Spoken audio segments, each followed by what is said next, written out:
Bonjour, bienvenue dans cette vidéo. Aujourd'hui sur Blender, nous allons voir ce numéro 36 qui portera sur le mesh de type curve. Donc là, on va s'amuser à... On avait déjà utilisé ça, je crois, pour faire une des pièces du jeu d'échecs, je ne sais plus laquelle. Quoi qu'il en soit, aujourd'hui, on va commencer à comprendre un peu mieux comment celui-ci fonctionne et on va s'amuser par exemple à dessiner le symbole de Batman. Bon, histoire de, hein. Donc sans plus attendre, regardons cela sur Blender. Donc nous voici sur Blender. Donc avant d'attaquer les curves, je voulais juste vous montrer ce qu'on va s'amuser à créer, c'est ce genre de symbole. Comme je disais, voilà, c'est le petit symbole Batman où on a fait en sorte d'utiliser les curves. Regardons maintenant avec un nouveau, on va dire un nouveau calque, pour repartir de zéro. Je vais Shift C. Je m'aperçois que j'ai oublié de vous mettre ça. Voilà, pour que vous puissiez voir les touches que je vais appuyer. Alors j'ai fait en sorte de récupérer le logo Batman. Pour l'instant, on va pas l'utiliser. Donc je vais désactiver, vous savez, au niveau du background image, j'ai fait juste en sorte de désactiver l'œil pour que celui-ci n'apparaisse pas. Et on va partir de zéro. Alors une curve, vous y accédez par Shift A et vous accédez ici au type de curve. Vous avez Bézier, Circle, Nerve Circle et Pass. On verra Bézier et Circle bien en profondeur. Par contre, le Nerve Curve et le Nerve Circle, on verra ça mais assez rapidement parce que vous allez vite vous apercevoir que c'est approximativement pareil. Donc quand on clique sur ici ce Bézier, vous avez donc de suite votre bestiole qui apparaît, vous voyez. Et ça fait une espèce de symbole comme ça, enfin une espèce de forme. Donc là je mets comme ça. Je vais faire un RX90 pour déjà avoir mon symbole face à mon écran. Ensuite, j'appuie sur tabulation. Et c'est là que ça devient intéressant. Alors vous voyez, on a une espèce de... Les courbes de Bézier, si vous voulez, c'est une formule mathématique qui va permettre de créer des formes grâce à un algorithme mathématique. Alors si je résume ici, vous avez, avec G, si vous voyez, si j'appuie comme ça, je vais saisir mon élément. Mon élément, en fin de compte, est composé à la fois, on va dire, de points et de poignées. Donc ici, si vous voulez, ça va être pour servir le point, saisir pardon, le point, et ici vous aurez les poignées que vous pourrez modifier, vous voyez, la forme en fin de compte de votre bestiole. Donc par exemple ici, si je peux faire aussi, je peux faire comme ça, enfin je peux faire différentes choses. Donc comprenez bien déjà que quand vous êtes en mode tabulation, vous ne voyez pas ce qui se passe. Dès que vous êtes en mode, on va dire édition, enfin quand vous êtes en mode objet ou en mode édition, c'est différent. Donc ce qui est intéressant, c'est de pouvoir faire une forme. Donc par exemple, on va cliquer ici. Je vais faire E pour extruder, hein. Là rien d'extraordinaire. Je vais pouvoir faire avec R une petite rotation pour faire quelque chose comme ça. Là on va faire ça, on va aller ici, et on va faire encore un E, et on va se mettre comme ça. Donc je mets en mode édition, en mode objet, pardon, et là vous voyez, on a notre forme. Très bien. Donc on va essayer de le faire soit identique. Alors là, dans ces cas-là, je vais faire un snapping avec l'incrémentation au niveau de la grille. Vous savez, le fameux truc à chaque fois que je vous explique. Voilà, là je suis bon. Et ici, alors c'est ici. Et là, je suis bon aussi. Voilà, parfait. Comme ça, j'ai quelque chose qui est impeccable. Vous voyez, je suis bien au bon endroit. Très bien. Donc en fin de compte, celui-ci va nous servir à pas mal de choses. C'est-à-dire qu'il va nous permettre de faire beaucoup de choses. On pourrait faire par exemple des lampes. Enfin, on peut faire beaucoup de choses. Vous allez voir au niveau du curve, c'est assez intéressant. Donc là, vous avez un nouvel onglet qui va s'appeler donc type de données actives à afficher. Alors c'est vrai qu'il n'y a pas grand-chose. C'est ici qu'il faut cliquer. Bon, après, il n'y a pas grand-chose d'expliqué dessus. On va rester pour l'instant en 2D. Ce que vous pouvez passer soit en 2D, soit en 3D. Alors ici, vous aurez la résolution en preview ou la résolution en rendu. Donc pour l'instant, on va laisser tel quel.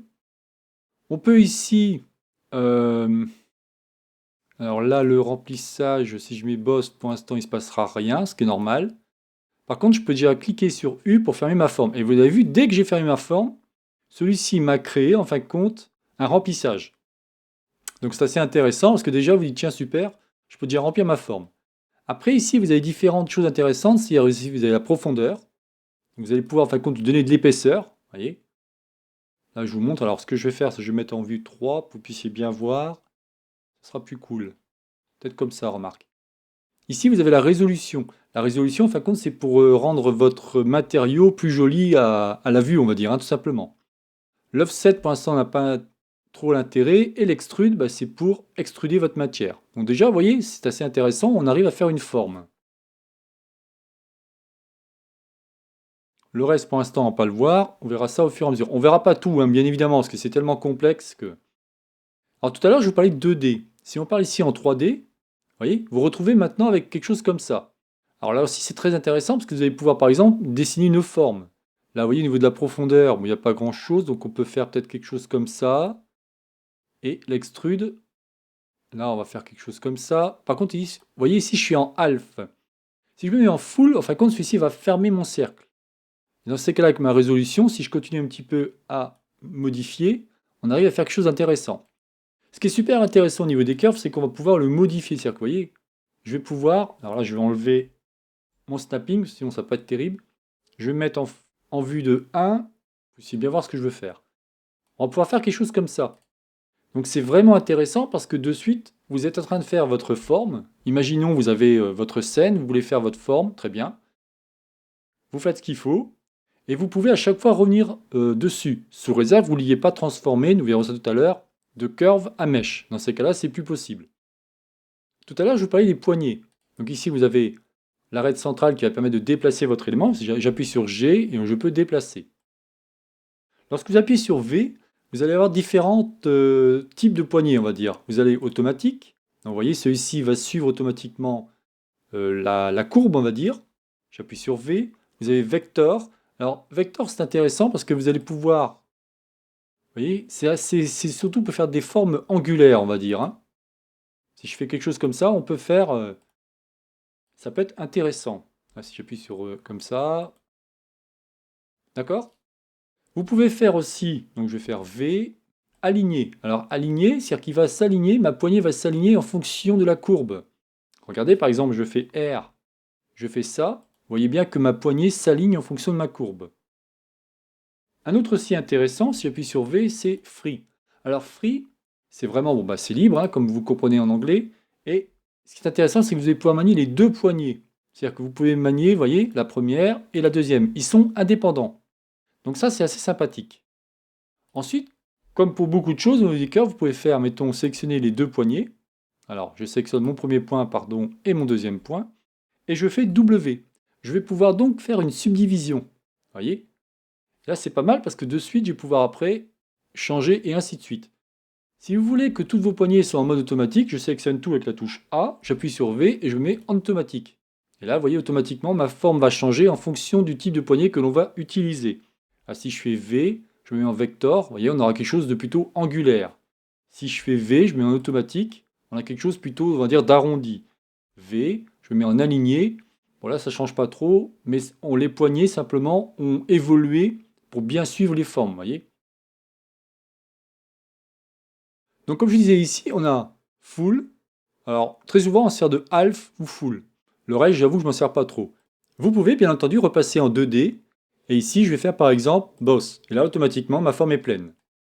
Alors ce qui est assez sympathique, c'est que si vous ajoutez par exemple ici, je vais faire un Shift A et je vais faire un circle. Donc là je vais l'aligner. Vous avez vu, automatiquement celui-ci m'a créé un trou. En fin de compte, c'est assez sympa parce que vous allez pouvoir faire de suite des formes. Alors là aussi, évidemment, vous allez pouvoir manier vos éléments. À chaque fois que vous allez mettre un circle dedans ou une forme fermée, automatiquement, celui-ci va créer un trou. Donc ça peut vraiment vous donner des trucs intéressants. Par exemple, là, vous voyez, ça pourrait être une capsule de coca lorsque vous savez, ce qu'on appelle l'upercule quand vous décapsulez. Là, je vous montre une image de ce que j'avais fait sur un rendu sur Blender d'une canne de coca. C'est exactement comme ça que j'avais fait. Donc nous ne verrons pas toutes les options car il y en a tellement. Vous savez, Blender c'est vraiment bourré d'options. Alors on verra pas tout, mais déjà le but c'est de vous expliquer comment faire des logos ou des symboles, comme là on fera tout à l'heure le symbole de Batman. Alors ce qui est assez intéressant, c'est qu'ici vous voyez alors le texture space, ça on va pas y toucher. La géométrie, vous avez compris que l'offset par exemple, ça va être en fin de compte, on va pouvoir espacer mes éléments, vous voyez, par rapport au premier. La profondeur, vous avez compris ce qui se passe, hein, on le voit bien à l'écran. Ici, l'extrude, ben, on va en fin de compte augmenter ou diminuer son épaisseur, tout simplement. Et la résolution, c'est tout simplement que si je mets une résolution bien plus basse, vous voyez ce qui se passe. Si par contre je repasse en mode, là je suis en mode 2D, et là je suis en mode 3D, d'accord? Vous l'aurez compris qu'ici, faire attention de bien cliquer ici, parce que si vous êtes en mode 2D, et qu'ici vous êtes en none, automatiquement vous restez pareil. Donc faites bien attention de cliquer ici sur both. C'est important. Ensuite, Texture Space, on n'y touchera pas. On vient de voir Offset, Def, Extrude, Résolution, très bien. Ce qui est intéressant aussi, c'est le Bevel Object. Donc là, je prends un nouveau calque. En mode objet, je prends un nouveau calque. Et on va changer un petit peu. Hop, je vais mettre sur 1. Shift A, je reprends un Bézier. Je vais faire en sorte directement d'aligner ici sur la vue. Donc, le principe est toujours le même, hein. Je sélectionne ici. Alors le point milieu, hein, parce que vous avez le point milieu, vous ne pourrez pas faire un extrude au niveau de vos poignets, bien évidemment. On pourrait faire qu'un extrude au niveau de votre point milieu. Là, je appuie sur R, faire une petite rotation. Encore un extrude. Encore un extrude, puis on va laisser comme ça. R, voilà. Par exemple, on va s'amuser à faire un S. Bon, c'est pas très joli, mais c'est pas très grave. Le principe n'est pas de vous montrer ça. Donc ici, par exemple, j'ai un S. Très bien. Je le mets comme ça. Et je vais prendre une curve de type circle. Je l'aligne aussi. Et je la mets ici. Alors ce qui est super intéressant, c'est que vous pouvez, en fin de compte, avec votre profil, faire en sorte que celui-ci épouse une autre forme. Là, vous voyez, j'ai fait un cercle. Vous allez voir que de suite, je clique ici. Je vais cliquer sur Bevel Object. Et je vais prendre, donc, je ne sais pas comment il s'appelle Bézier Circle. Très bien. Donc je clique ici, comme je disais. Et je vais faire Bézier Circle. Et vous avez vu? Celui-ci a pris de suite ma forme. Je fais S pour pouvoir le redimensionner. Vous voyez, c'est génial parce que vous allez pouvoir de suite à la fois modifier votre forme. Donc là, si je peux en continuer à modifier, donc j'appuie sur G. Vous voyez, on peut vraiment faire des superbes choses. Ici, faire quelque chose comme ça. Bon, là, pour l'instant, c'est juste pour vous montrer, mais c'est vraiment génial. Pareil, lui, vous dites, tiens, moi, il me plaît pas, j'aimerais le déformer. Que cela ne tienne. Regardez, on va faire un W et on subdivise. On va prendre par exemple celui-ci, on va prendre celui-ci et on va prendre par exemple celui-ci. Je fais S pour le scaler un peu. Faire une forme, vous voyez, dans ce style-là. Et regardez ce qui se passe au niveau de votre profil, on va dire, hein, parce que ça c'est, on va dire, ça c'est l'outil et ça c'est le profil. Celui-ci a suivi la forme. Et ça c'est génial, vous allez pouvoir faire des superbes choses avec ça. Donc voilà ce que je voulais vous montrer. Ensuite, on a encore un autre élément, ça s'appelle le Taper Object. Alors là, je vais prendre un autre calque. Hop. Shift C. Je reviens ici. Shift A. Vous voyez, le principe est toujours le même, hein. Bézier. Je l'aligne. Cette fois-ci, alors là, je vais me faire comme ça. Ici, on va faire une petite extrude. Faire quelque chose comme ça. Et encore une extrude par là. Par exemple. Donc là, j'ai ma forme. Ce que je vais faire maintenant, c'est que je vais le transformer. Alors, on va faire en sorte de lui créer. On est en 3D, on va se mettre en... Alors, attendez. Pourquoi il veut pas?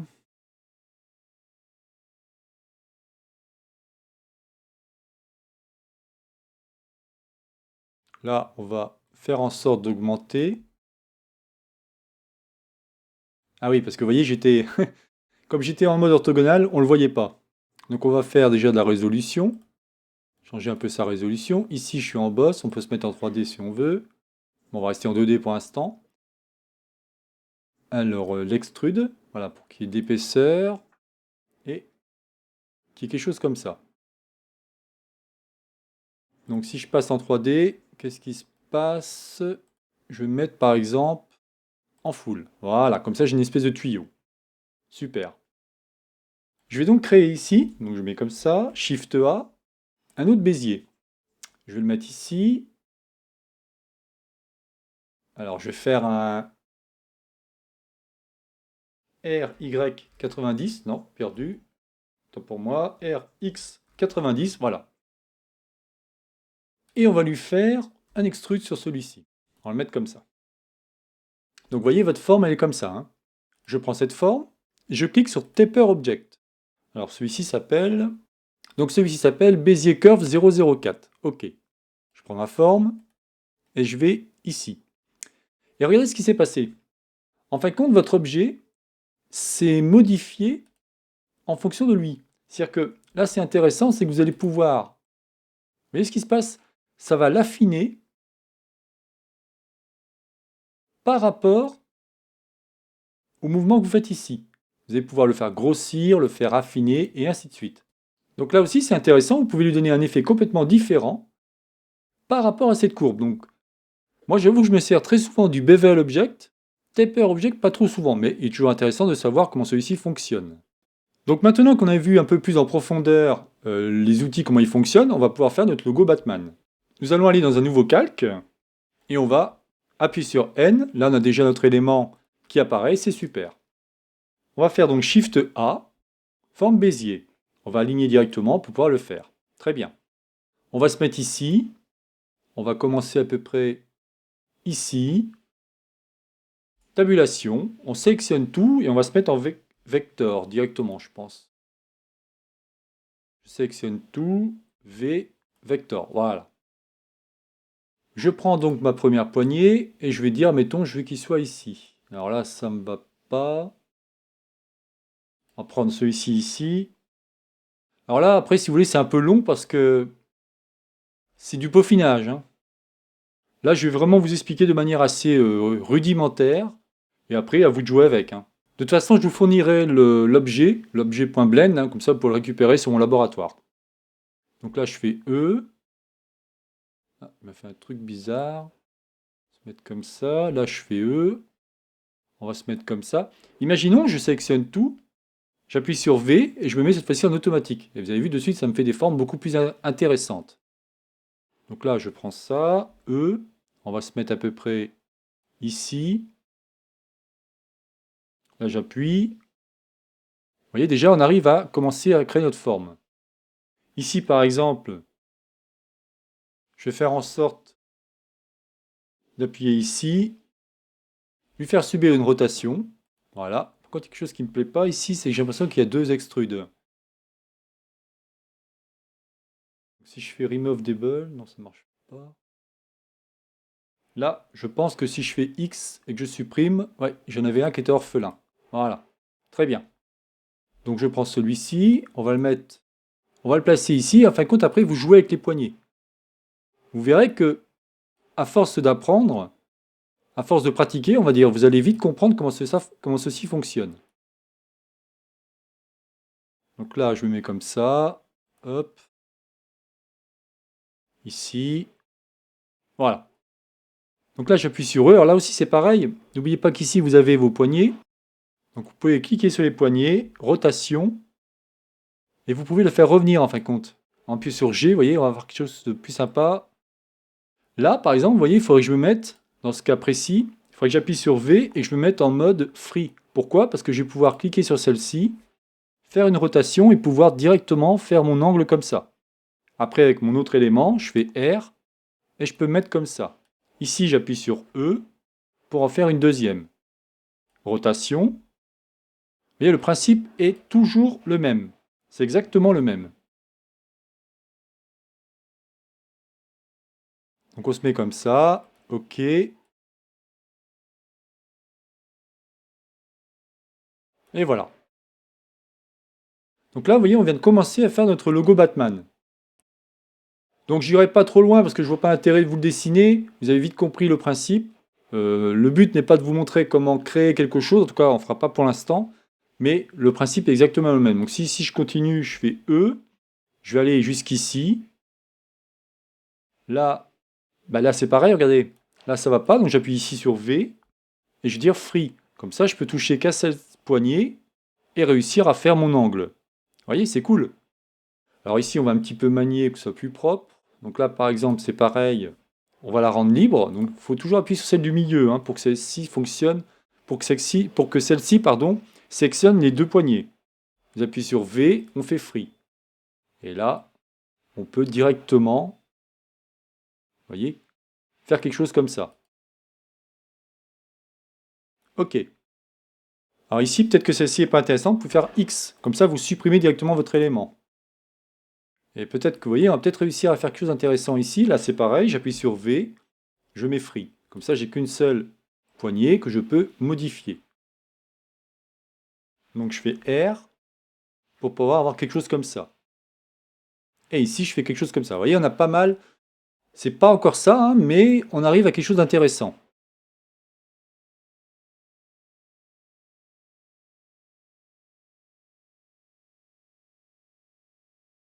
Voilà. Là, ça devient sympathique. Donc là, pensez bien à zoomer aussi, regardez ce que vous faites. Alors là, vous voyez par exemple au niveau de l'oreille, comme celui-ci, je l'ai mis en vector, en free, pardon, je peux faire un angle angulaire. Mais avant, on va faire en sorte de cliquer ici et de l'espacer un peu. Donc je clique ici, rotation, pour qu'on puisse faire l'oreille du Batman. Donc là, vous voyez, on a presque fini. Après, c'est juste une sorte de peaufinage, hein, rien d'extraordinaire. Donc là, c'est pareil. Je vais sélectionner. Alors, voilà, celle qui m'intéresse. Je vais appuyer sur V, mettre Free. Pour pouvoir faire tout simplement mon angle ici. Donc, je vais le faire revenir. Vous allez voir de suite ce que je veux faire. Voilà. Pour avoir un angle comme ça sympathique. Donc là aussi, si vous êtes vraiment méticuleux, vous cliquez ici sur le petit aimant, hein, Shift Tab, hein, tout simplement. Ici, je suis en Increment. Et là, je vais faire en sorte que celui-ci,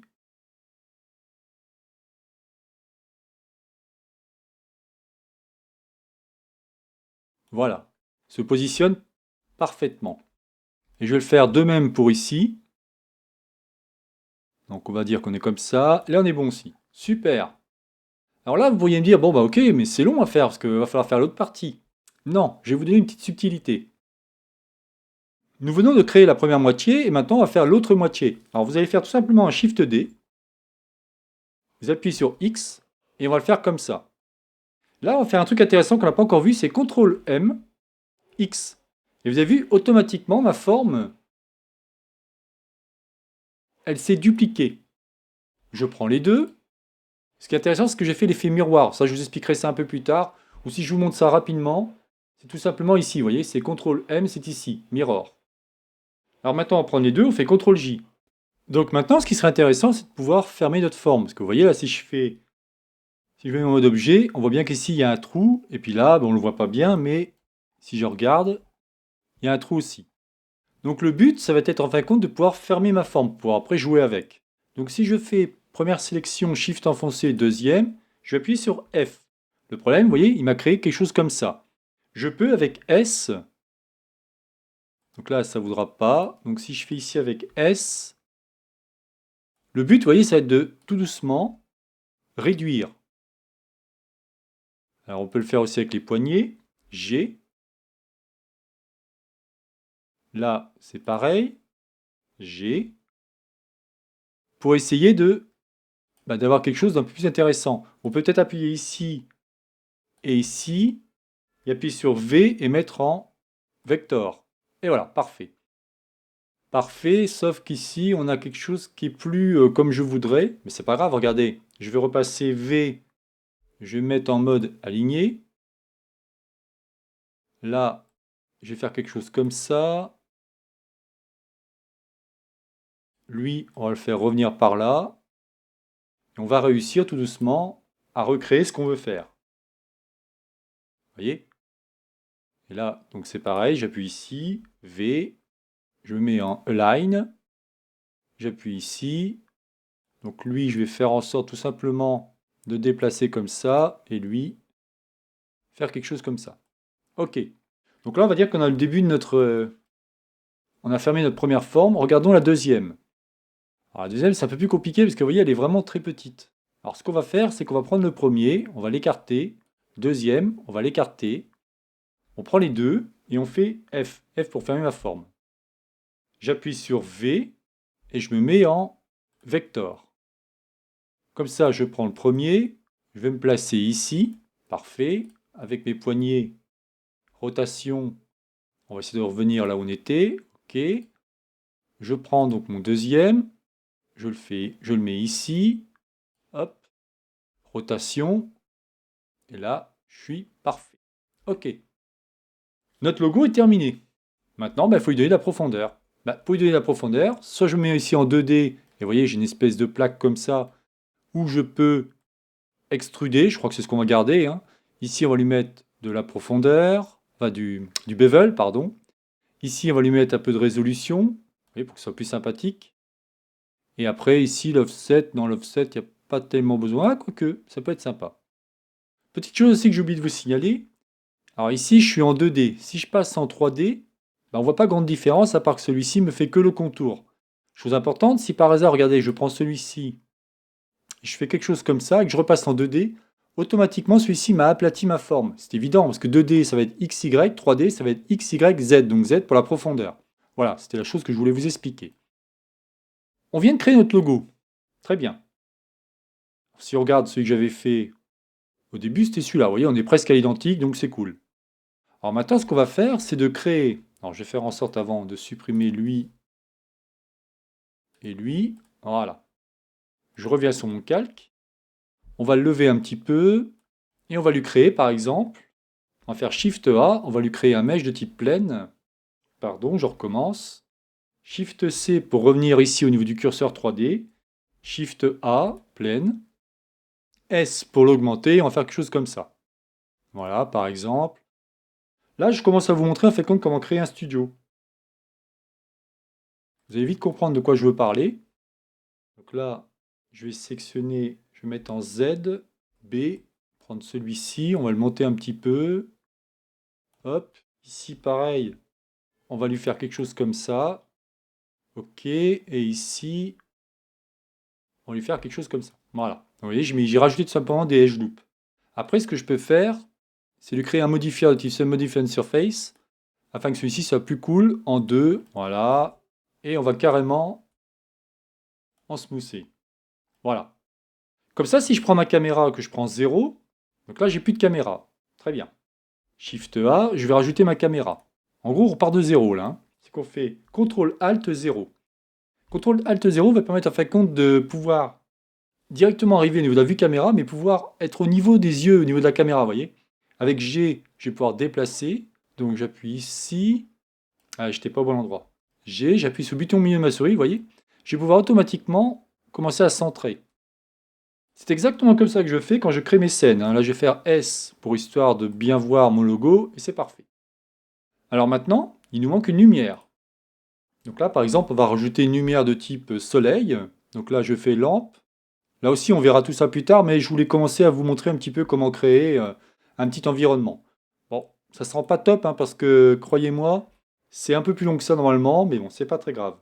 Là, je fais une rotation pour que ma lumière soit pas mal. Regardons déjà ce que ça donne. N'oubliez pas non plus que vous devez être au niveau du moteur de rendu en Cycle Render. Ça rendra quelque chose de plus sympathique. Et surtout, vous pourrez ici avoir un rendu en temps réel. Voyez? Alors, ce qui nous manque maintenant, ce serait quoi? Bah, ça pourrait être tout simplement une couleur au niveau de notre bestiole. Donc là, je clique ici, je vais cliquer sur ce petit onglet. Je fais New. On va rester pour l'instant en diffuse. Et on va lui mettre par exemple un bleu. Dans ce style-là. En rudeness, on va mettre un petit peu comme ça.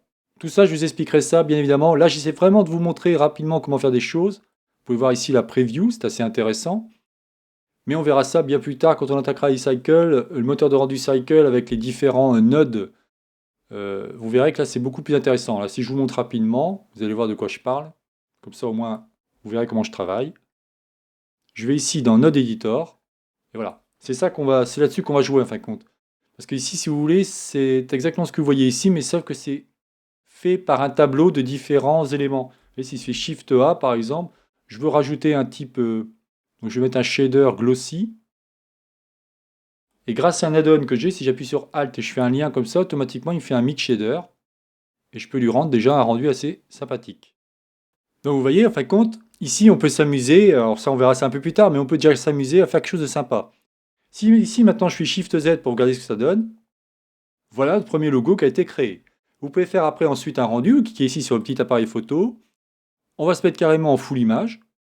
On va laisser à 50% pour l'instant, c'est pas très grave. Au niveau du sampling, c'est simplement le rendu, on va laisser en 128. On va laisser comme ça, ouais, ça suffira. Et je fais render. Et vous allez voir automatiquement mon rendu de ma bestiole. Alors je vous ai pas fait ça, là je vous montre une image. Je vous ai pas fait ça parce qu'il y avait d'autres éléments qui rentraient en compte.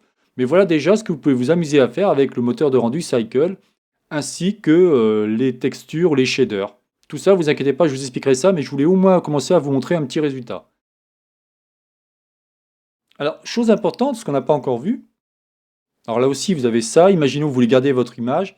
Vous faites ici Image, Save Image ou Save as Image. Et automatiquement, vous enregistrerez votre image en PNG ou en ce que vous voulez pour pouvoir garder votre logo ou votre image que vous avez développée ou créée. Donc là, je fais Escape. Je vais faire en sorte de revenir ici. Je voulais vous montrer aussi quelque chose. Là, en fin de compte, nous avons donc le logo qui a été créé. Il faut savoir que ce logo, puisqu'on ne l'a pas transformé en mèche, on peut encore le modifier, vous voyez. Je peux m'amuser à faire quelque chose comme ça. Très bien. Pour modifier celui-ci, il faudra tout simplement le laisser en mode objet. Vous faites Alt-C et vous aurez un petit menu qui vous demandera de convertir soit votre curve en mèche, soit votre mèche en curve. En gros, c'est l'inverse. C'est assez marrant, dois-je dire. Ici, en fin de compte, je vais partir. Je veux que mon curve soit transformé en mèche. Donc, je vais cliquer ici. Et vous allez voir que si maintenant je fais tabulation, il m'a créé tout mon ensemble. Il a fait en sorte de me créer, donc il a fait ce qu'il a pu, le pauvre. Mais alors, c'est pas très beau. Il faut savoir que quand vous convertissez un élément en mèche, selon ce que vous allez dessiner, si vous voulez l'animer, vous aurez des gros problèmes. Mais bon, là, c'était juste pour vous montrer comment faire. Donc, ce qui est intéressant aussi, c'est qu'on peut faire Shift A. On va mettre par exemple un cercle. On va l'aligner. On va lui laisser 8 côtés. Et celui-ci, on va le transformer. On va faire Alt-C et on va le mettre, cette fois-ci, qui se transforme en curve. Et vous allez voir, si je fais tabulation, automatiquement, je vais pouvoir jouer avec mes différents éléments. Par contre, j'ai vu qu'il n'y avait pas de poignée qui s'affichait. Vous pouvez juste modifier comme ça. J'avoue que c'est la première fois que je le fais, donc bon, peut-être que je me trompe, mais quoi qu'il en soit, c'est assez intéressant. Donc après, vous allez pouvoir faire un extrude, par exemple. Donc là, je me mets en mode objet pour que vous puissiez bien voir ce qui va se passer. Ouais, je me mets en extrude. Là, vous voulez faire un peu de profondeur. Donc le bevel, hein, c'est tout simplement le chanfrein. La résolution par rapport au chanfrein. Voilà. Et si par hasard vous voulez le fermer, ben vous mettez en 2D et là vous aurez quelque chose de fermé. Très bien. Je prends cet objet, je le mets ici. Donc il est toujours pour l'instant en... Si vous voulez, il est toujours pour l'instant en curve. Donc je peux par exemple tout sélectionner, Shift D, S et faire quelque chose comme ça. Et vous voyez, en quelques clics, on arrive à faire quand même une forme assez intéressante. Bon, après, on n'a pas tout vu, hein. Le but n'est pas de vous montrer tout au niveau du curve, c'est vraiment vous expliquer déjà ce qu'on peut faire. Là, vous voyez, au niveau du logo Batman, c'est assez intéressant déjà de faire ça. Donc là, je vais le supprimer, et on va partir dans un autre calque, et je vais vous montrer, donc Shift C, ce que je vous expliquais tout à l'heure, c'est-à-dire les curves cette fois-ci, mais en Nerve the Curve. Donc là, je vais mettre en mode 1, je vais faire en sorte de l'aligner, et vous allez voir de suite, celui-ci est complètement différent. C'est-à-dire que là, en fin de compte, vous allez pouvoir, regardez, si je fais ici, je fais un E, je peux extruder. Mais vous voyez comment ça forme? C'est assez intéressant parce que vous allez pouvoir faire des trucs beaucoup plus pointus, on va dire. Vous voyez? Là aussi, hein, je m'en suis jamais servi. Mais ça peut être intéressant. Regardez, donc on va se mettre en mode objet. Imaginons, ça peut être pour le début d'une voiture. Donc ici, on va extruder. Vous voyez? On pourrait faire quelque chose comme ça. L'offset pour le monter un peu. Mettre un peu de résolution, peut-être un peu de bevel. Et vous avez déjà une espèce de... Ça pourrait être un élément pour une voiture, par exemple. Toujours pareil, hein, ça dépend ce que vous voulez faire, mais le principe sera toujours le même. Alors ici, on est en 2D, en 3D, pardon. Si ici je clique sur Full, bah, je vais fermer ma forme. Alors c'est là que c'est aussi intéressant. Vous voyez? Alors chose aussi intéressante, ici, vous voyez, on a la preview. Mais vous pouvez ici diminuer votre preview. Donc ça va diminuer en fin de compte le nombre. Tout à l'heure, je me trompais, je parlais de la résolution, c'était la résolution du chanfrein. C'est pour ça que ça faisait pas grand-chose. Et vous voyez, en fin de compte, ça va tout doucement mettre au plus bas au niveau de la primitive. En général, 12, c'est très bien. Donc on va laisser 12. Ensuite, ici, on a d'autres informations intéressantes. Donc, on a vu taper, on a vu bevel, parfait.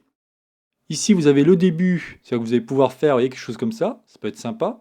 Et ici, vous avez la fin, c'est-à-dire ici. Donc vous voyez, on peut commencer à créer une forme et aller au maximum de ce qu'on veut faire. C'est-à-dire en gros, tiens, bah, je voudrais cette forme-là, mais ça ne me va pas, elle n'est pas assez raccourcie à cet endroit-là. Bah, vous pouvez jouer sur ces deux curseurs.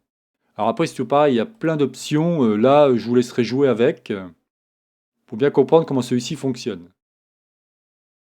Ici, pareil, vous pouvez fermer votre forme En fin de compte, c'est la touche raccourci Alt-C. Si je dis pas de bêtises, on va le faire. Donc je fais pomme Z, Alt-C. Ah non, pardon, parce qu'il faut être en mode édition, évidemment. Alt-C, voyez, voilà. Donc ça, vous voyez, ça montre bien, ça coche, c'est parfait. Si je fais ici celle-ci, alors ça fait quelque chose de différent, et celle-ci aussi. Bon voilà, de toute façon, je pense que je vous en dirai pas plus au niveau des curves, on a été assez loin, on recommencera, on reviendra dessus bien évidemment, mais je trouve que c'est pas mal déjà tout ce qu'on a appris. Je pense que la vidéo va être assez longue, mais il me semblait important de vous expliquer tout ça. Après, on pourra s'amuser à créer des objets avec le curve, mais on verra ça au fur et à mesure. Pour l'instant, je me concentre toujours sur le jeu d'échecs afin de tout doucement créer, ça va être une table, on va créer des chaises et ainsi de suite, mais chaque chose en son temps. Voilà, donc c'était donc la chaîne Savoir pour tous, réalisée par Jean-Michel. Alors la vidéo était très longue, je vous l'accorde, hein, elle fait à peu près 35 minutes avec ce que je suis en train de vous dire, mais il me paraissait important de vous expliquer tout cela sur les curves, sachant qu'on n'a pas tout vu, mais on a vu quand même beaucoup de choses dessus. Donc comme d'habitude, vous pourrez récupérer ces informations, enfin en l'occurrence le fichier Blend ainsi que l'image sur mon site une fois que j'aurai mis à jour, mais soyez patient et je mettrai ça en place. Je vous souhaite une bonne journée et à la prochaine vidéo. Bye bye.